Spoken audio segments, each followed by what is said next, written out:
These poems are from a book called João, the Portuguese for John, which was published about 3 years ago. It was published in Australia, but it was also published in the UK. The poems in my book all describe the life and travels of a figure called João, and of course this in a way parallels my own life. It covers 12 years of travel, and in this book there are 60 sonnets which are about the period of travel, and 4 sonnets which are about his childhood. In the version that was published, 2 poems were removed.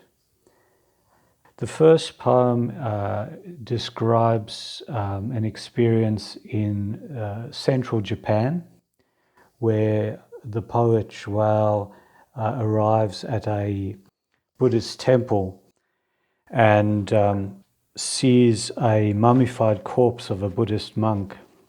The second poem is about his arrival in Slovenia, where he is to give a talk, and he awaits the event in the Slovene Writers' Union, remembering an essay and thinking about a previous occasion when he had been there. The third sonnet describes a dinner with João and his friend Hector, and it's about language and how in Europe people often speak several languages and often choose which language to speak depending on the company they're in the presence of.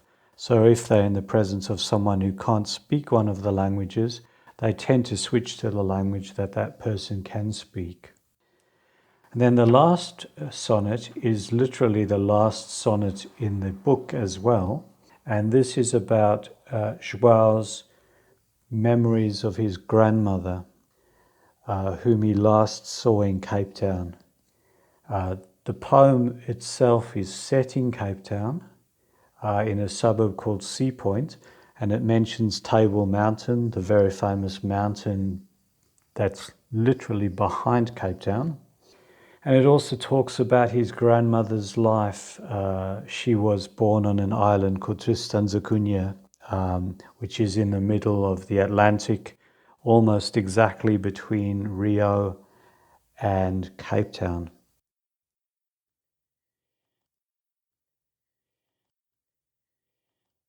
Merely one of the 108 Buddhist sins erased as the bell tolls, gonging in the icy New Year night.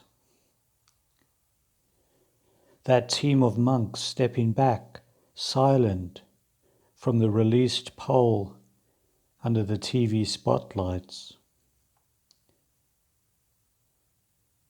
From in the crowd it seemed to João the shattering of skulls numberless and holy, pure extinction.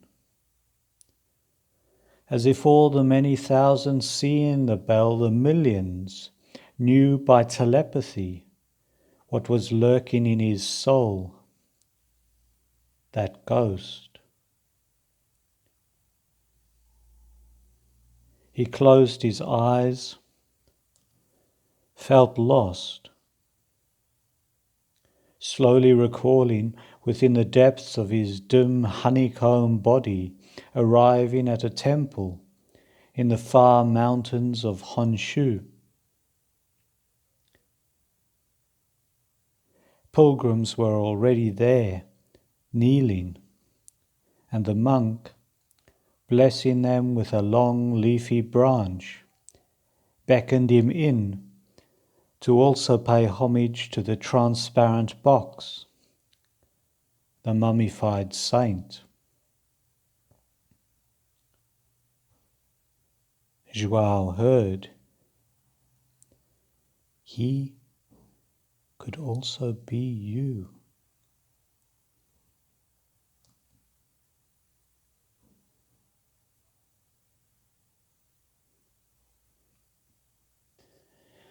Whether this invitation had begun with the essay or that chance meeting with Tomasz, João couldn't say. He did remember the American's essay as he lay there across the chairs in the empty hall.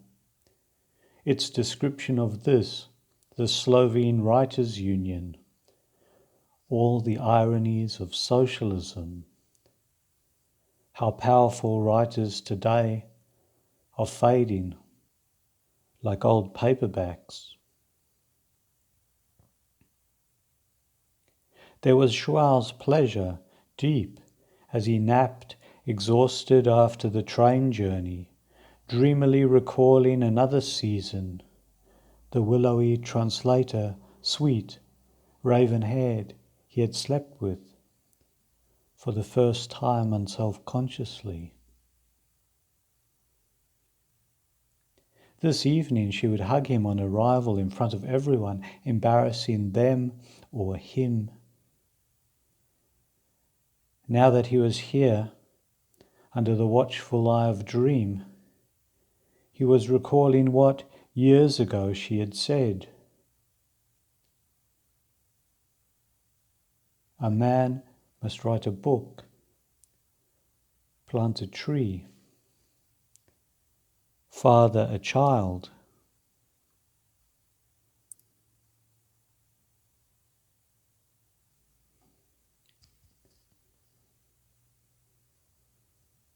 At dinner, João's friend Hector, the Catalan nationalist, kept mistaking this girlfriend for another on the list of exes. First, he thought she was the Australian psychologist, then the Californian, the poet and gymnast. He kept insisting she spoke very good Castilian, though they kept telling him it was her language, among the 5 others. He was impressed. Hector, who used to confuse German and English, who when he was at dinner with the poet the year before had spoken Korean with his wife, Castilian with their Korean guest, and Catalan every so often with João, by mistake, saying, "It is like Portuguese, no?" João, always taken by the European generosity of those who switch languages to include the listener, thought of his Galician love's godchild, swearing whichever tongue the boys spoke would be his too, if in a while.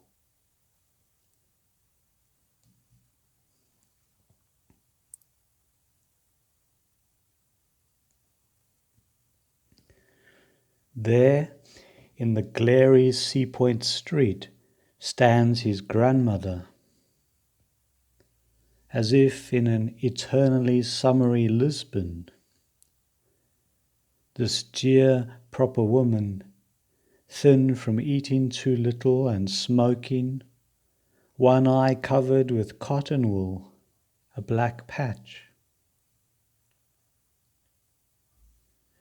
This João remembered nearly half a life later, their leaving, and her standing alone.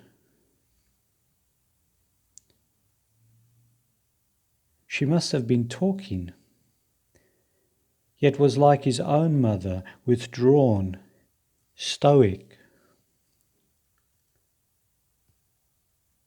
Still, to him she was newly from Tristan da Cunha, love child of a temperate nymph and privateer or sailor, quietly hopeful of a new life after the volcano, between India and grim London.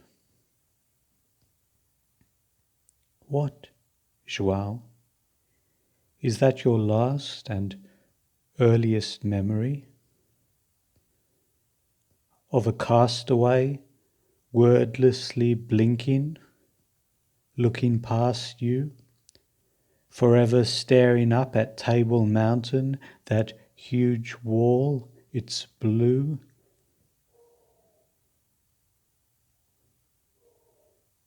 Always remember, whole continents were found by being lost.